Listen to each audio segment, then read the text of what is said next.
baryo, buo ang prinsipyo, yan ang tatak. RMN, radyo mo nationwide. Tatak RMN, radyo mo nationwide. RMN, radyo mo nationwide.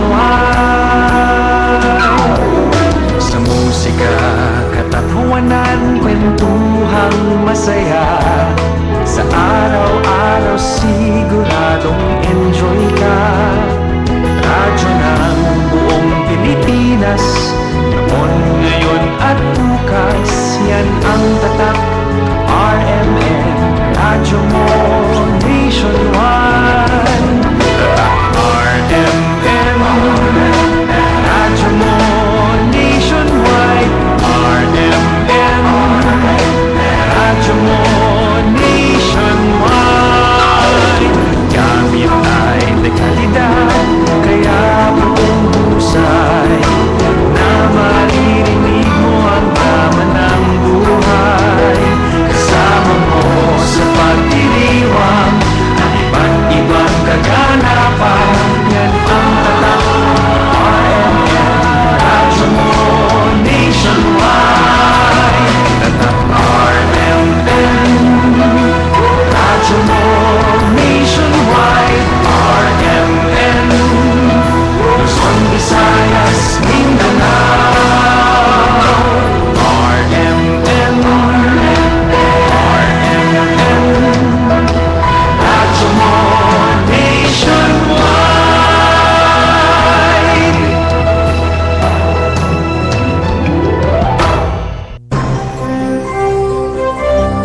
Ito ang DXDR 981 sa Dipolog numero 1. Tatak RMN.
Kawawa kayo, mga baligtad ang isip. Kawawa kayo, mga baligtad ang isip. Ang mabuting gawa ay minamasama, at minamabuti naman iyong masama. Ang kaliwanag ay ginagawang kadiliman, at ang kadilimay itinuturing na kaliwanagan. Sa lasang mapait, ang sabi, matamis. Sa lasang matamis, ang sabi, mapait.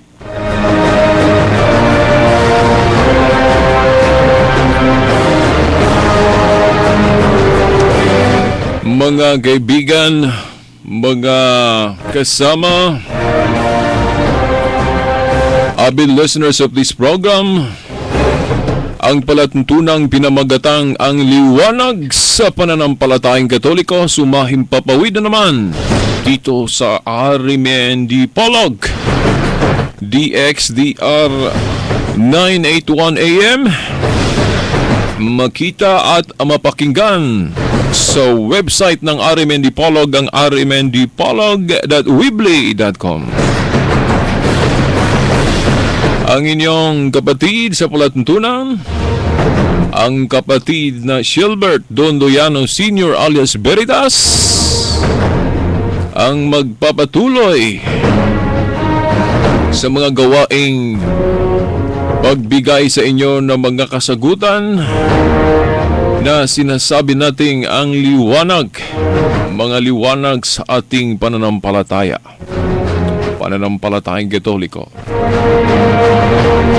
Kay araw na linggo, kasi nasa araw na linggo ang ating palatuntunan. Every Sunday from 12 noon to 1 p.m. mga kaibigan at mga kapatid. Kay Pizza 4 ngayon, no? Pizza 4 sa buwan ng Agosto. So, unang segment sa palatuntunan natin, no, sa buwang Agosto. Of course, nasa 2013 pa ang ating taon. Okay, binasa natin ang Isaiah 5:20 sa pagsimula, no, sa ating palatuntunan ngayon. Isaiah 5:20. Ating uulitin.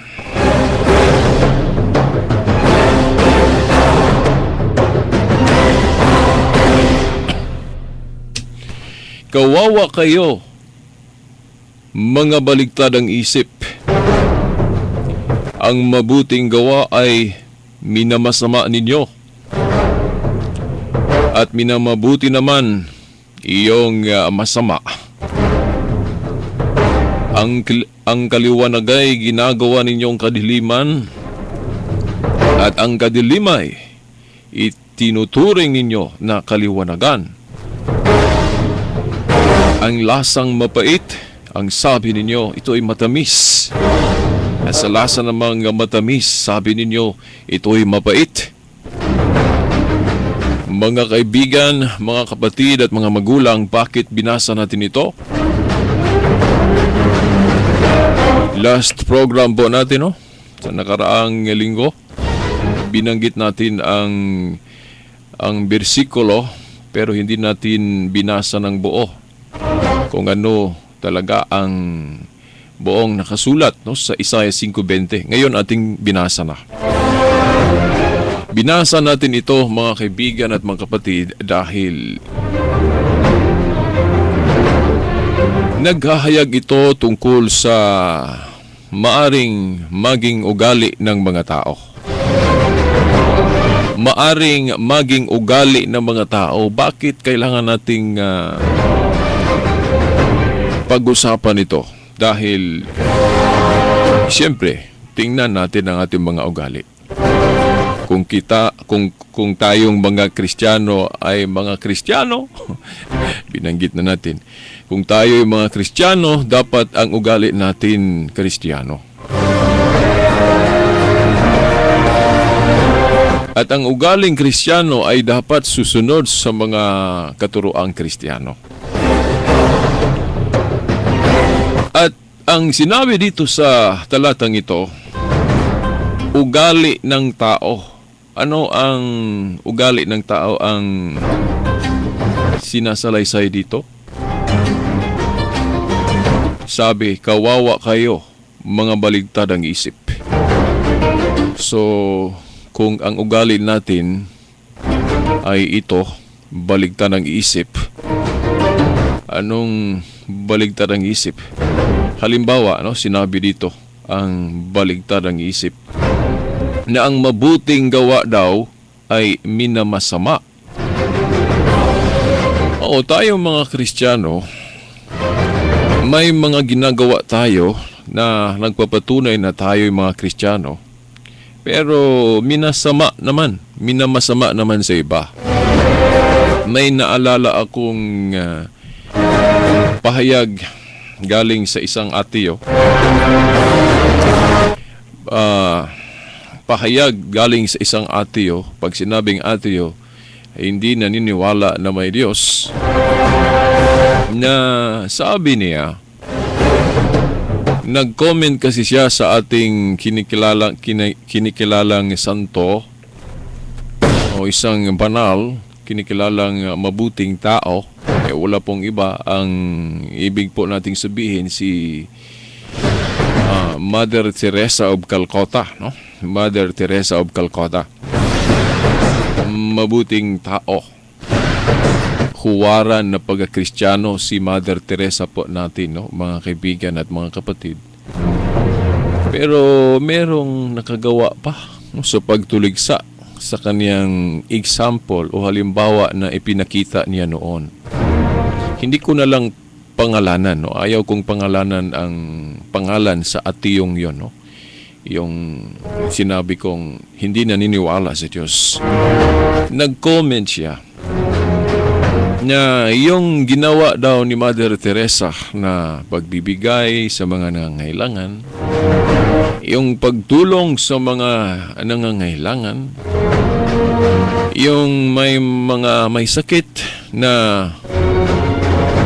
walang nag-asikaso na maipadala sa ospital, ay tinutulungan niya.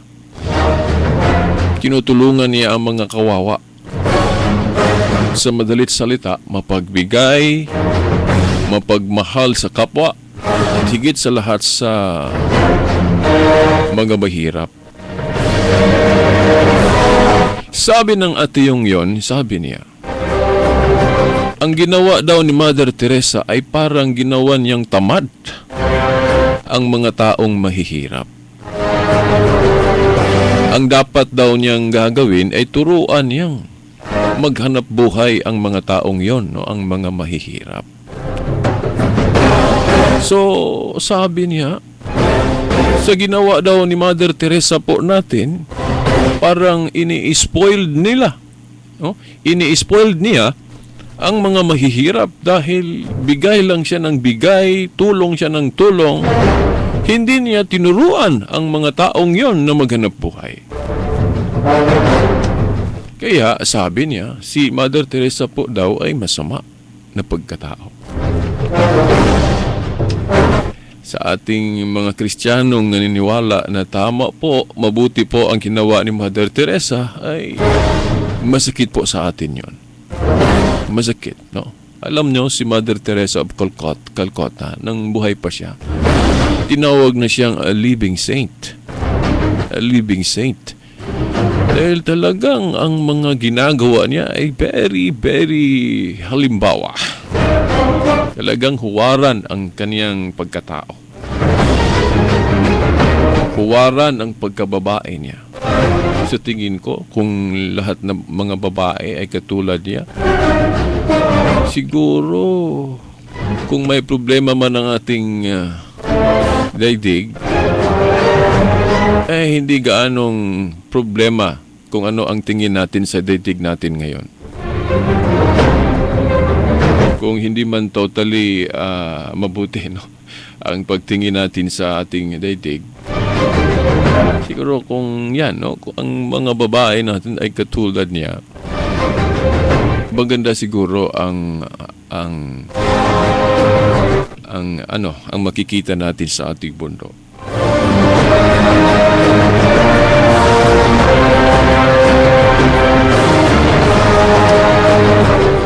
Ang pagtulong natin sa kapwa ay kinakailangan dahil yan ang pagpakita, no, sa ating love o pagmamahal sa ating kapwa. Yung sinasabing pagturo sa mga tao na maging responsable sila, hindi na siguro kailangan pang sasabihin natin yan dahil common sense naman yan, di ba? Tayong namumuhay, talagang bakit namumuhay tayo? Yung mga nagtatrabaho, para may makakain. Pero hindi po ibig sabihin na kung may maitulong ka sa mga nangangailangan dahil wala sila, hindi mo na lang tulungan dahil takot kang maging spoiled, takot kang maging tamad sila. Wala namang talata dito sa Biblia na masama ang pagtulong. Wala. Katulad sa ating Panginoong Diyos, pwede nating sabihin na makapangyarihan siya. Talagang makapangyarihan naman ang Diyos, mga kaibigan at mga kapatid. Pero hindi tayo pinilit ng Diyos na tayo'y maging responsable. Hindi tayo pinilit sa Diyos na kailangang magtrabaho tayo. Kaya may mga naging tamad sa atin. Siguro ako kabilang na, no? Hindi naman tayo pinilit ng Diyos. At saka hindi naman bumaba ang Diyos dito ng personal na tinuturoan tayo na, "Oy, Dodong, Inday, dapat kang maging responsable at gagawin mo ito. Tuturuan kita." Hindi naman bumaba ang Diyos dito sa langit at tinuturuan tayo ng personal.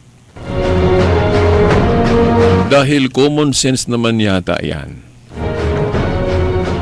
Kung ang tao kailangan niya ng pagkain, talagang may gagawin siya, parang may makakain siya. Di ba? Pero ang Diyos, marami siyang binibigay sa atin na kahit na tamad tayo, di ba? Kahit na irresponsable tayo. Di ba? Yung ilaw, yung buwan, yung bituin, yung araw na kinakailangan natin. Dahil kapag walang araw, puro dilim lang, anong mangyayari sa atin? Di ba? At ang liwanag sa araw, no, nagaling sa Diyos dahil ang araw ay gawa ng Diyos, ay lahat, no, ma-benefited. Di ba? Kung kailangan natin ng araw, ang araw ay binigyan tayo ng liwanag, di ba, mga kaibigan, mga kapatid, at wala siyang pili, no? Masamang tao man o hindi, ang araw ay sisikat tuwing umaga. At hindi namimili ang araw kung sino ang bigyan niya ng liwanag, di ba? Hindi siya nagsasabi na, yung mga mabubuti lang ang bigyan ko ng liwanag. Hindi. Kahit na tayong mga masama, nakatikim tayo sa liwanag ng araw. At ganoon naman sa tubig. Ang tubig na gawa ng Diyos, hindi namimili kung sino ang kaniyang painumin, di ba? Lahat masasama at mabubuti pwedeng makainom ng tubig na galing sa Diyos. So, ibig sabihin, kung ginawa ni Mother Teresa ang pagbigay, ang pagtulong sa mga nangangailangan, parang reflection rayon, no? Reflection. Yung ipinakita ni Mother Teresa ay parang yung ipinakita ng Diyos sa atin. Dahil mapagbigay ang Diyos. Di ba, mga kaibigan at mga kapatid? Sa pagbibigay ba na ginawa ng Diyos, sa liwanag, sa pagkain, lahat-lahat, no? Sa hangin na ating inihip na para tayo mabuhay. Oh, bakit? Sasabihin ba natin na ginawa tayong spoiled ng Diyos? Ginawa tayong tinuruan tayo na maging irresponsable? Hindi naman. Dahil may isip naman tayo. Kung gusto natin na maging responsable, kung gusto tayong hindi maging tamad, pwede naman. Di ba? Bakit sinabi natin yan, mga kaibigan, mga kapatid? Dahil para mag-isip tayo. Huwag tayong madala sa mga, sabi dito sa Biblia, sinabi pa dito, kawawa. No? Kawawa kayo, mga baligtad ng isip. Bakit kawawa sila? Dahil naligaw sila ng landas. Wala sila sa katotohanan. O bakit? Biro mo, sabi dito, ang mabuting gawa ay minamasama at ang minamabuti naman iyong masama. O, ang mabuting gawa ay minamasama at ang minamabuti naman iyong masama. At ang kaliwanag ay ginawang kadiliman at ang kadilimay itinuturing na kaliwanagan. Babalik ta rin.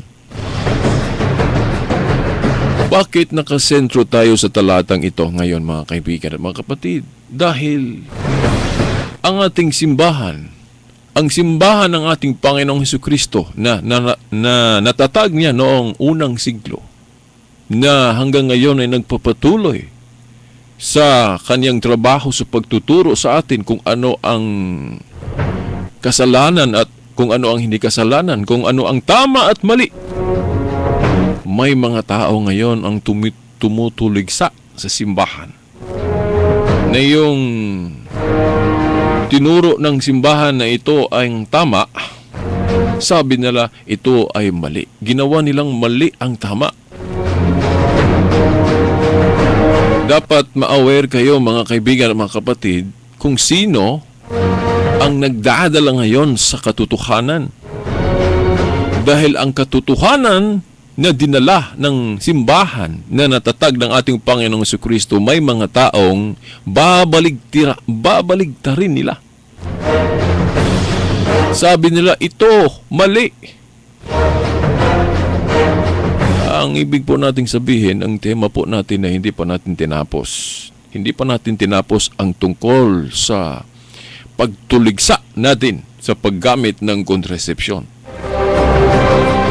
Sinabi na natin na ang pagbabawal ng contraception sa pagplano ng pamilya, itong turong ito, hindi ito bagong turo.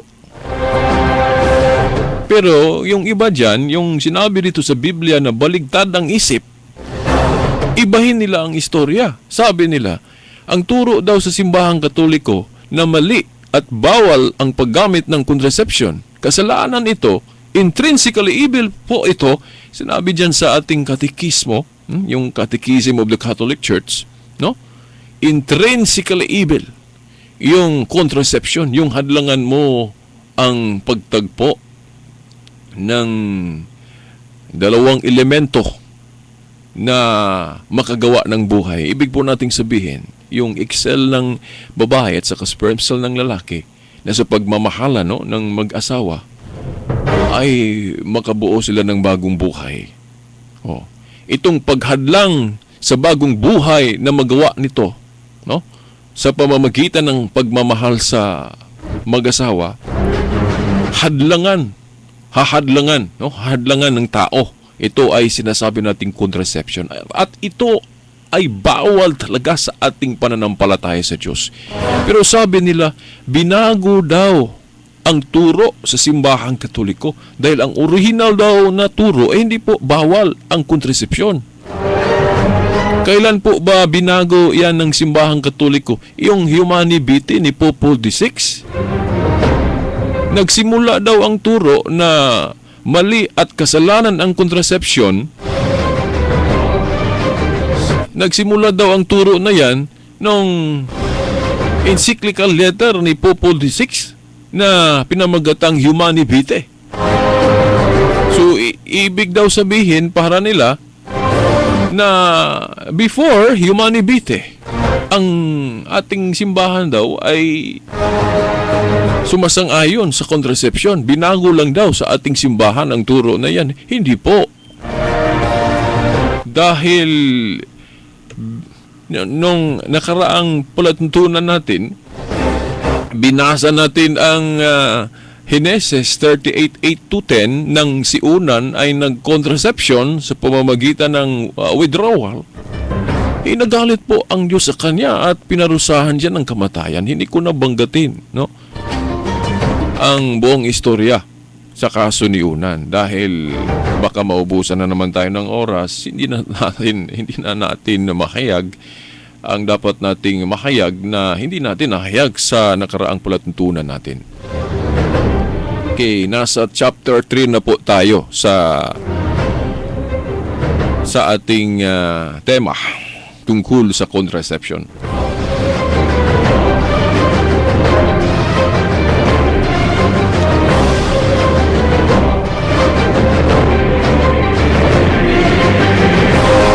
Okay, at kahit na mga yung tinatawag nating ama ng Protestantismo,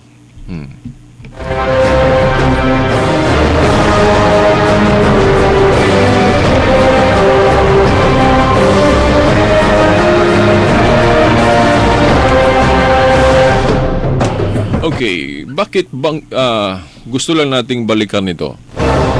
Dahil importante po ito. Importante po ito sa pagbigay linaw sa inyo at sa bigay sa inyo ng mga katibayan na hindi po nagsimula ang turo sa pagbabawal ng contraception sa pagdating ni Pope Paul VI, yung encyclical letter niya na Humanae Vitae, na intrinsically evil yung contraception. Hindi po bagong turo yan. Pinapalakas lang niya, no? Pinapalakas lang ng Santo Papa ang turo niya yan.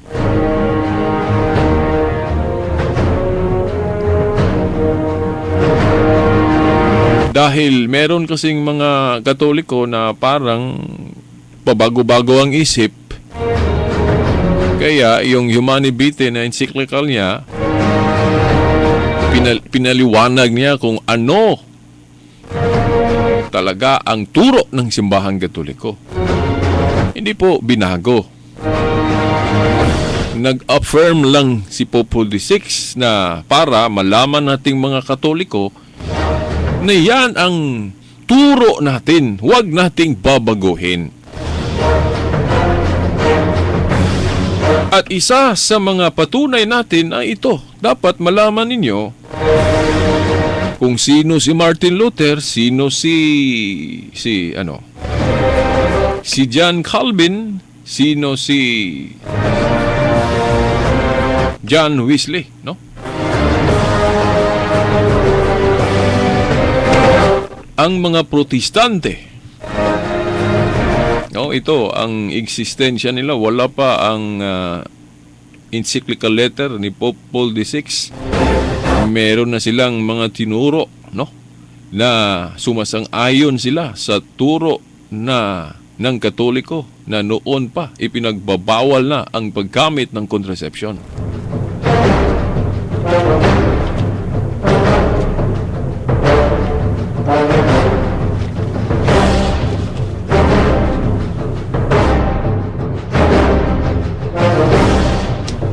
Okay. Balikan muna natin yung si Martin Luther. Yung babasahin ko ulit itong pahayag ng Catholic Answers, no? Galing ito sa website ng Catholic Answers. May paragrapo dito na gusto nating ulitin sa pagbabasa. Dahil binanggit po dito si Martin Luther, John Calvin, John Wesley na lahat mga protestante na sila ay sumasang-ayon.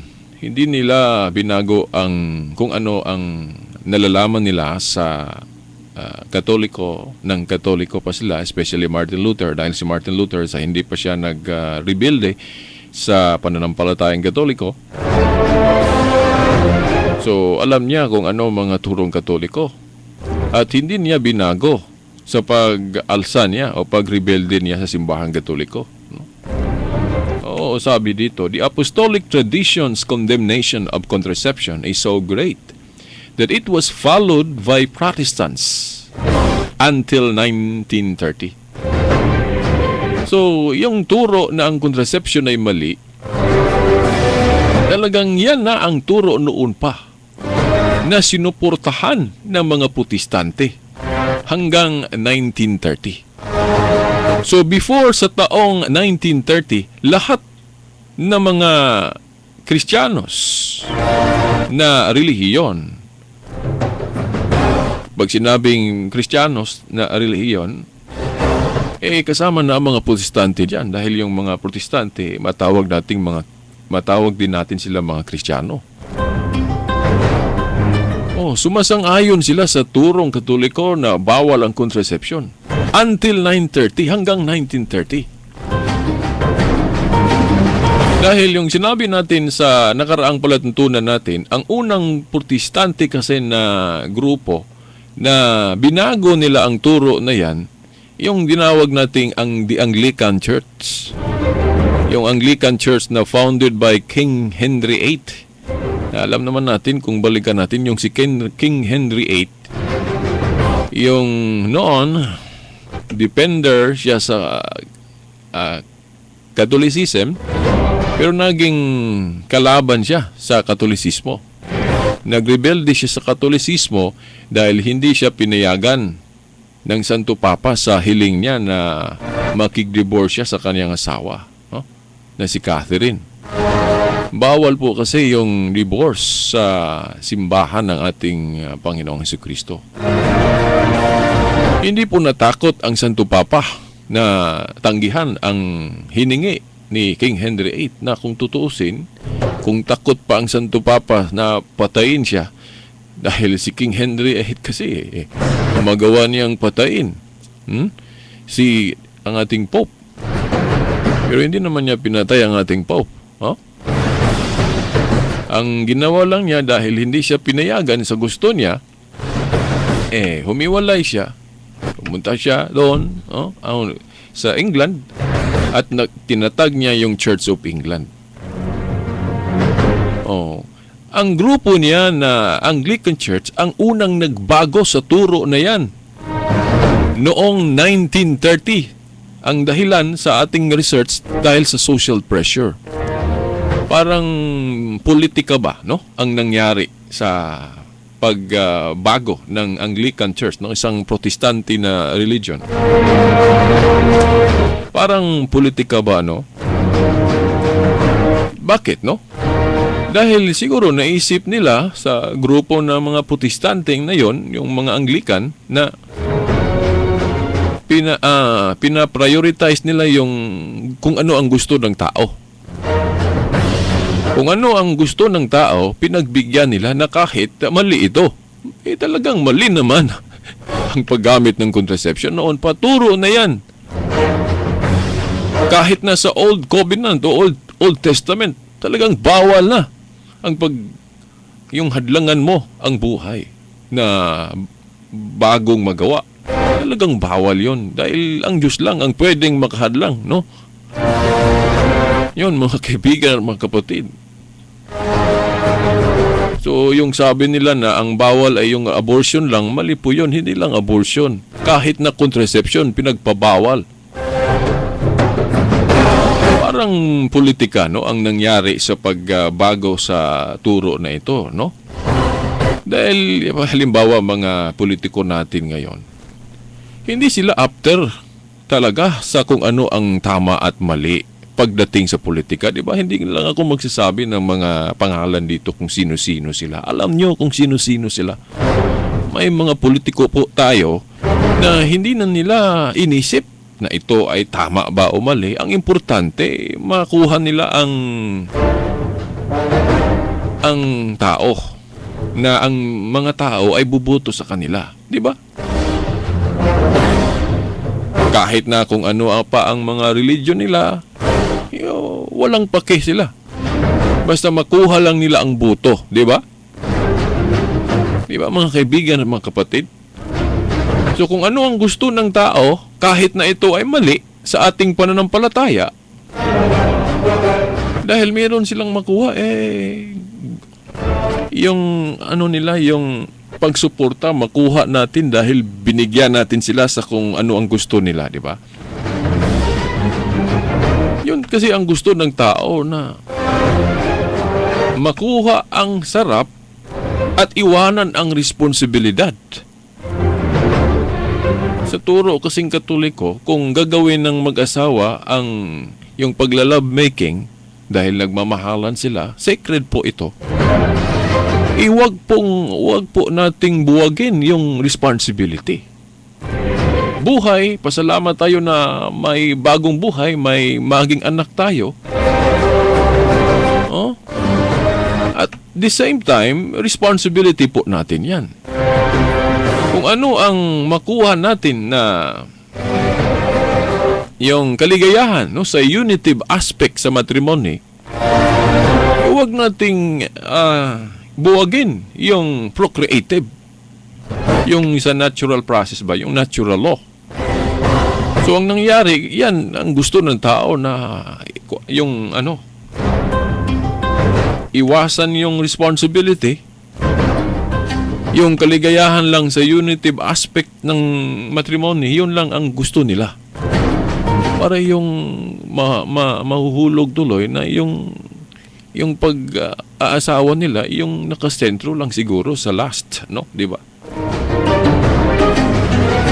No, mga kaibigan, mga kapatid, yan ang gusto ng karamihan. Kaya naisip ng Anglican Church noon na payagan na lang natin, baguhin natin ito, parang mas makakuha tayo ng suporta, no? Pero ang Katoliko, hindi binago ito kahit na aatakihin pa, kahit na mawala ng taga-suporta ang Katoliko, hindi niya magawang baguhin ito. Dahil turo ito ng Diyos, mga kaibigan at mga kapatid. Bakit baguhin natin ang turo ng Diyos? Itong nangyayari, kaya nga merong mga Katoliko ang humihiwalay dahil hindi nila nauunawaan ang mga turong Katoliko. Di ba? Isa ito. Ito pa, yung same-sex marriage, gawin pa nilang tama. Yung mag-reflect naman kayo, yung kahit na yung Isaiah 5:20 lang na dapat malaman natin na may mga taong babaligtarin kung ano ang tama. Dapat kailangan nating alamin kung ano talaga ang tama. Sabi dito, the apostolic tradition's condemnation of contraception is so great that it was followed by Protestants until 1930. 1930 kasi binago nila sa grupong protestante. At ginaya ito sa mga ibang grupo ngayon, no? Especially yung mga Iglesia ni Cristo. Meron akong video kung paano nila minamali yung tamang turo ng Katoliko. Biro mo yung natural family planning or NFA, NFE, no? Natural family planning. Yun ang tama para sa atin na pagplano sa pamilya. Natural family planning. Pero sabi nila, ito daw ang immoral. Ito daw ang mali. Yung natural family planning. Biro mo, yung ibang mga grupo na hindi Katoliko, hindi nagsasabi ng ganyan. Dahil para sa kanila, okay ang dalawang klaseng family planning na yan. Yung natural at saka yung sabi nila contraceptives, no? Pero sa Katoliko ay bawal talaga ang contraceptives o yung contraception. Natural family planning lang ang inalaw o pinapayagan sa turong Katoliko. Oh, yung iba, yung dalawang klase na yan ay para nila tama. Yung sa Iglesia ni Cristo, matindi. Biro mo. Yung pagplano sa pamilya na gagamit ng contraception, yun daw ang tama. At saka yung natural ay mali. Tinatawag pa nilang immoral, no? Hindi ko sinisiraan ang Iglesia ni Cristo, no? Dahil meron akong ebidensya po nito, no? Meron akong video po sa bahay. Kung gusto niyo siguro sa susunod i-play natin dito, no? Kahit na audio na lang mapakinggan ninyo, no? Na yung natural family planning, sabi ng mga ministro nila, ay yun daw ang immoral. For Diyos, Espiritu Santo. Alam po naman natin na nagbabasa sila ng Biblia. Di ba? Pero wala tayong nabasa sa Biblia na yung natural family planning ay masama at immoral. At ang ginawa nilang tama, yung contraception na malinaw sa Biblia na ang contraception ay mali. Yung sa kaso ni Unan, halimbawa yun, pinakamalaking halimbawa sa Biblia. Yung sa kaso ni Unan na mababasa natin sa Genesis 38, 8 to 10, mga kaibigan at mga kapatid. Oh, tandaan ninyo yan. Mag-ingat tayo sa mga tao ngayon, sa mga mangangaral ngayon, na yung tamang turo ay gagawin nilang mali at saka yung mali gagawin nilang tama.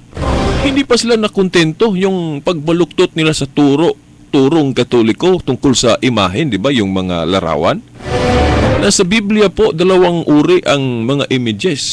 Yung idols na ipinagbabawal ng Diyos, na yung mga imahe na ginagawang Diyos. Pero hindi po lahat images ay idols. Meron pong tinatawag nating sacred images. Like cherubs, cherubim, yung mga larawan ng mga santo na hindi ginawang Diyos.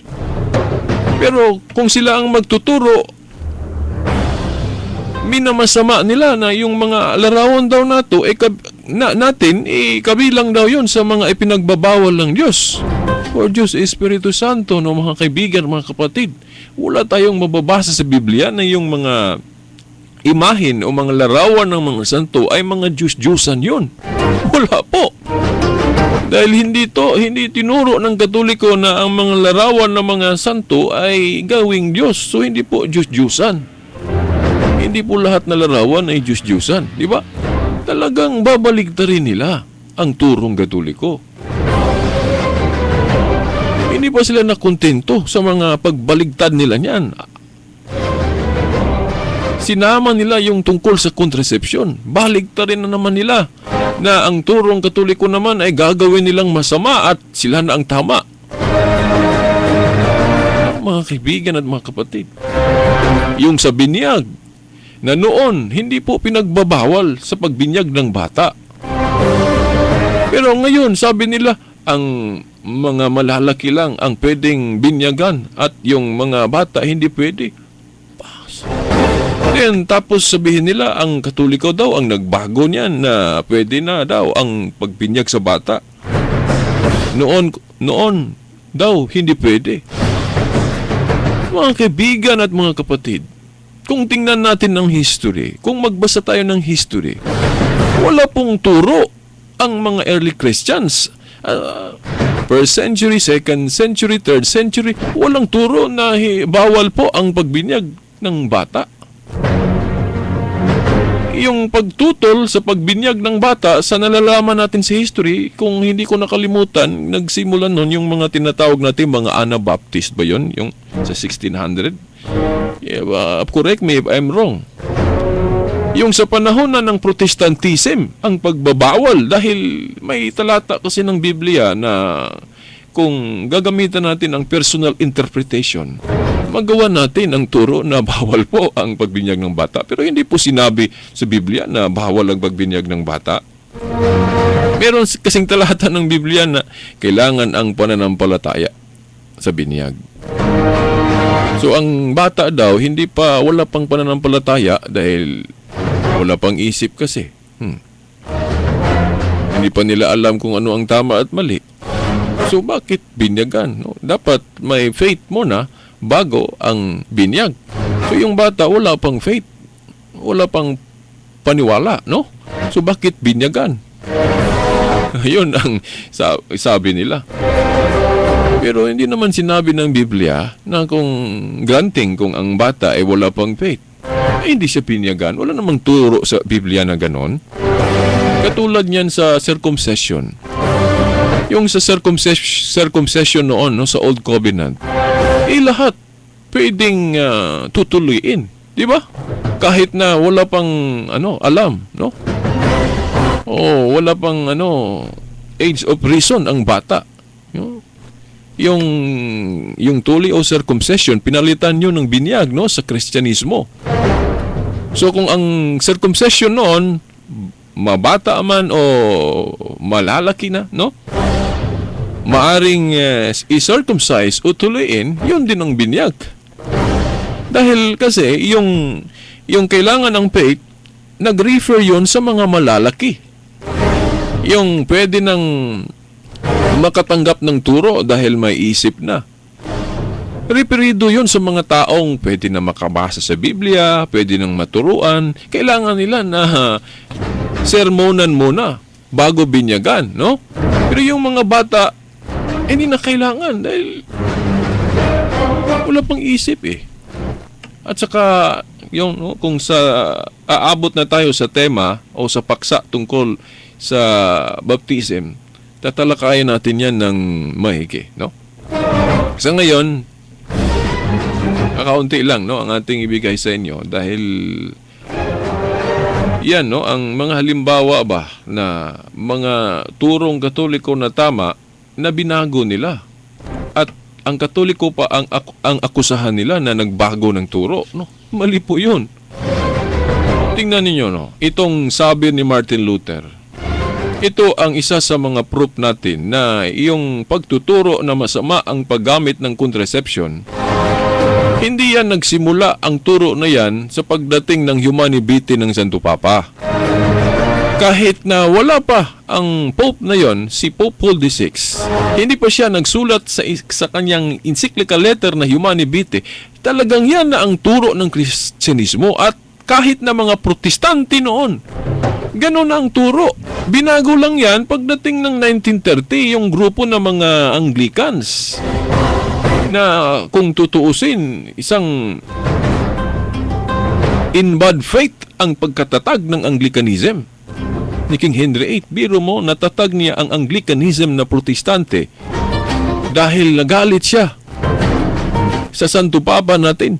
Humiwalay siya sa Katoliko, humiwalay siya sa Santo Papa dahil hindi pinagbigyan ng Santo Papa ang hiling niya na divorce dahil meron kasi siyang nainlaban na ibang babae at gusto niyang hiwalayan ng kanyang legal na asawa. Hindi po pwede yun. One man, one woman ra sa turong Kristyanismo. Hindi po maraming asawa, no? Hindi. So, nagalit siya at nagtatag ng kanyang sariling relihiyon na tinatawag ng Anglican Church. At yung grupo niya, ang unang nagbago sa turo tungkol sa contraception. Parang political reason to, no? Parang makuha nila ang suporta ng karamihan dahil marami kasing mga tao ang gusto ng paggamit ng contraception, kaya binago nila. Kaya may mga turo sila na ngayon na yung turo nating Katoliko ay gagawin nilang mali. Diba, sino ngayon ang katuparan sa hula ng Isaiah 5:20? Katoliko o sila na nagbago sa turo? Sabi ni Martin Luther, sabi niya, the exceedingly foul deed of Unan, the bestest of riches, no? Kinote niya. Meron siyang sinabi tungkol sa ginawa ni Unan. Sabi niya, the exceedingly foul deed of Unan, yung sa Genesis ba, 38:8-10. the exceedingly foul deed of Unan, the basest of riches, is a most disgraceful sin. Disgraceful sin daw, sabi niya. So si Martin Luther na nagrebelde sa simbahang Katoliko, hindi niya binago ang turo ng simbahang Katoliko. Dahil tutol din siya sa contraception, sabi niya mali po ang ginawa ni Unan. Kasalanan, disgraceful sin. Ano pang sabi niya? It is far more atrocious than incest and adultery. We call it unchastity, no? Tinatawag natin itong unchastity. Ano bang Tagalog sa salitang unchastity? We call it unchastity. Yes, sodomitic. Tinawag pa niya itong sodomitic. Yung sa sodomitic, yung rampant ng kasalanan, yung homosexuality, di ba? Pero yung ibang mga Christians, tinawag ito, yung specific na kasalanan ng contraception, tinawag nilang onanism. Yung sodomistic kasi na sin, yung nagsentro sa homosexuality na kasalanan. Pero yung sa contraception, tinawag na onanism. Dahil si Unan kasi ang very clear, no? Malinaw sa Biblia na nag-contraception sa pamamagitan ng withdrawal, pinarusahan ng Diyos ng kamatayan, di ba? Yung ibang mga Christians, tinawag ang kasalanan ni Unan na ginawa naman ng mga tao ngayon, onanism. Yung sa homosexuality, tinawag yon na sodomism, no? Sodomitic sin, no? Sabi pa ni Martin Luther, for Onan goes into her, that is, he lies with her and copulates, and when it comes to the point of insemination, spills the semen, lest the woman conceive. Surely at such a time, the order of nature established by God in procreation should be followed. Accordingly, it was a most disgraceful crime. Consequently, he deserved to be killed by God. He committed an evil deed, therefore God punished him. So yan ang sabi ni Martin Luther. Turong Katoliko. Sinang-ayunan niya, di ba? Hindi pa siya nagrebelde sa Pope, sa Katolisismo, hindi niya binago ang turo yan. Yan, na kahit na protestante na siya. Sino pa? Sino pang protestante ang sumasang-ayon diyan? Si John Calvin. Yung merong mga Calvinist ngayon, di ba? Na mga protestante. Yung prime mover nila, di ba si John Calvin? Sabi ni John Calvin, the voluntary spilling of semen outside of intercourse between man and woman is a monstrous thing. Yung ginawa ba ni Unan? Itong sabi ni John Calvin, a monstrous thing daw. Deliberately to withdraw from coitus in order that semen may fall on the ground is doubly monstrous. For this is to extinguish the hope of the race and to kill before he is born the hope for offspring. Sino pa? Si John Wesley. Sabi ni John Wesley, those sins that dishonor the body are very displeasing to God, and the evidence of vile affections. Observe the thing which he Onan did displeased the Lord, and it is to be feared. Thousands, especially of single persons, by this very thing, still displease the Lord and destroy their own souls. Meron pang reference dito ang binanggit. These passages are quoted in Charles D. Provan, The Bible and Birth Control, which contains many quotes by historic Protestant figures who recognize contraception's evils. Mga kaibigan, mga kapatid.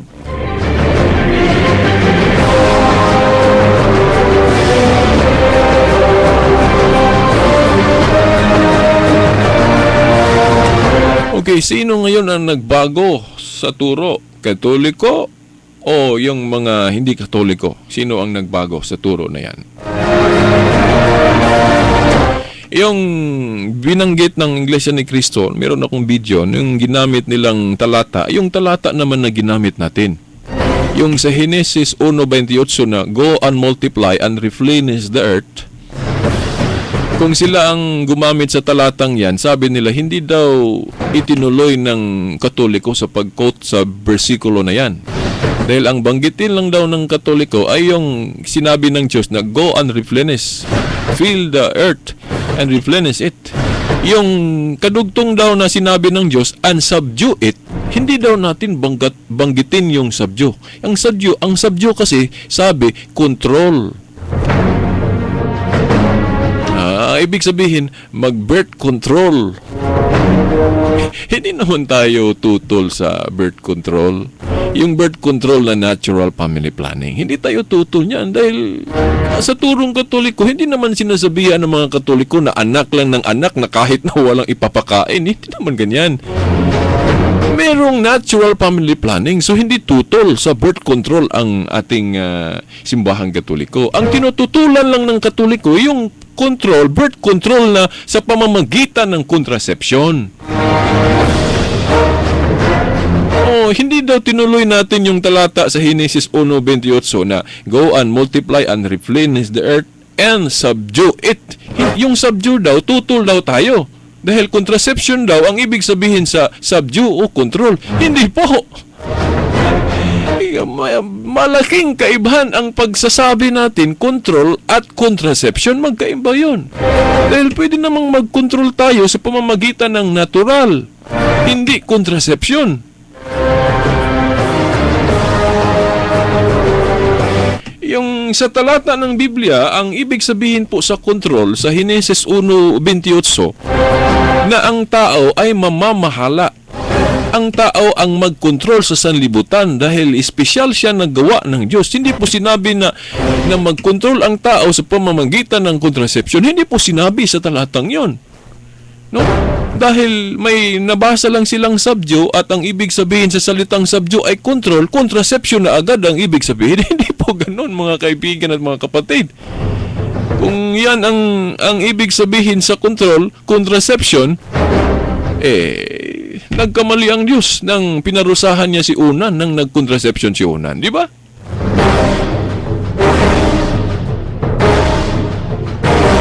Biro mo na yung control na ang tao ay mamamahala sa mundo, sinama yung contraception? Mga kaibigan, mga kapatid, ang tao ay binigyan ng kapangyarihan ng Diyos na mamamahala sa mundo. Yan ang ibig sabihin sa subdue the earth.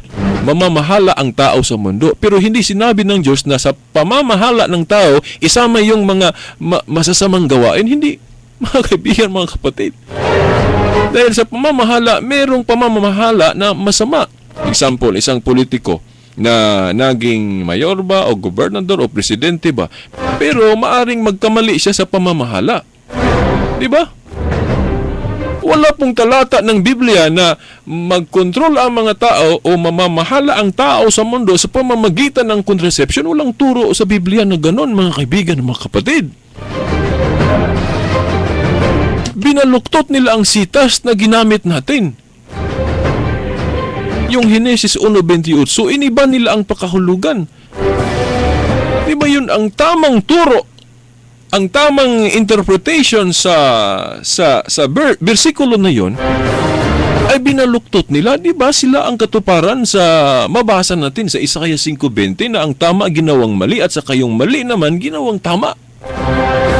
Biro mo, kinote nila ang Genesis 1:28 sa pagsuporta sa contraception. For Diyos, Espiritu Santo. Go and multiply and replenish the earth and subdue it. Yung subdue daw, control, ibig sabihin contraception. Anong klaseng interpretation yan, mga kaibigan, mga kapatid?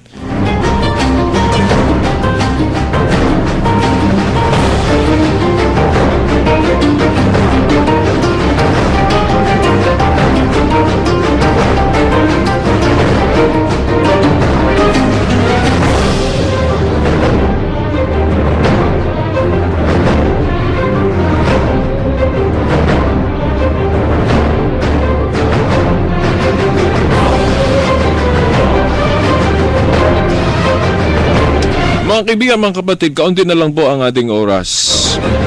Meron pang talata ng Biblia, no, na may video ako nito. sa mga pahayag ng mga ministro sa Iglesia ni Cristo.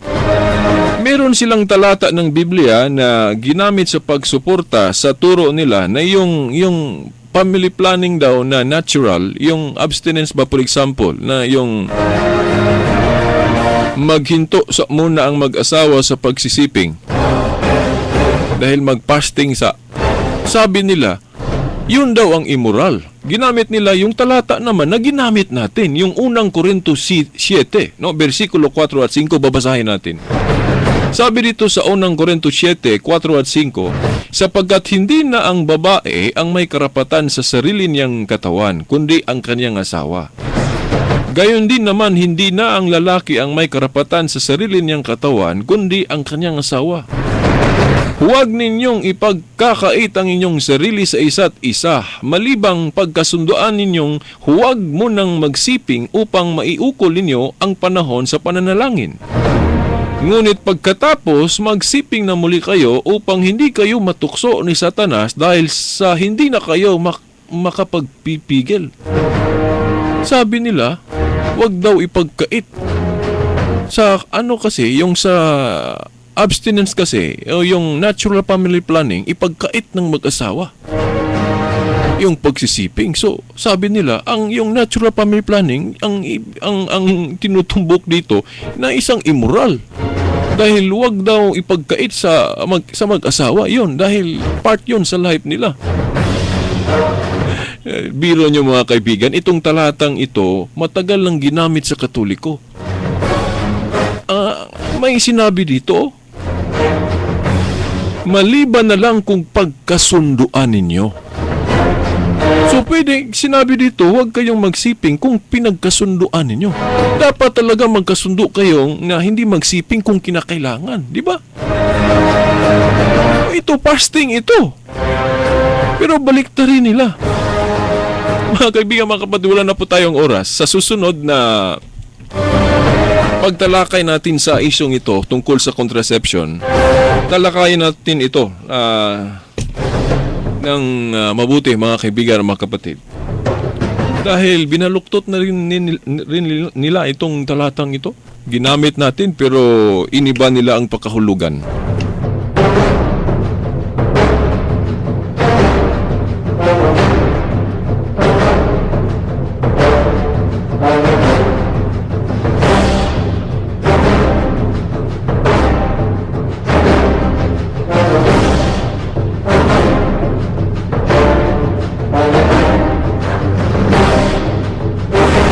Okay, mga kaibigan na mga kapatid, dahil wala na po tayong oras, sa pangalan na lang ng ating mahal na ina, mahal na Birhen Maria, sa lahat ng ating mga church authorities, ito po ang inyong lingkod sa palatuntunang ang liwanag sa pananampalatayang Katoliko. Kasama na sa ating mga kaibigan sa technical side, Danny Luod at Tax Ilumba. Silbert Dundoyano po. Hanggang sa susunod na linggo. Sa ngalan ng Ama, ng Anak at ng Espiritu Santo. Amen.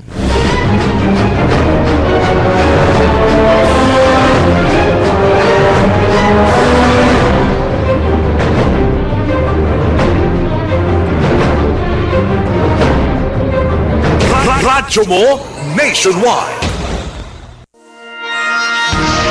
Now reaching Filipinos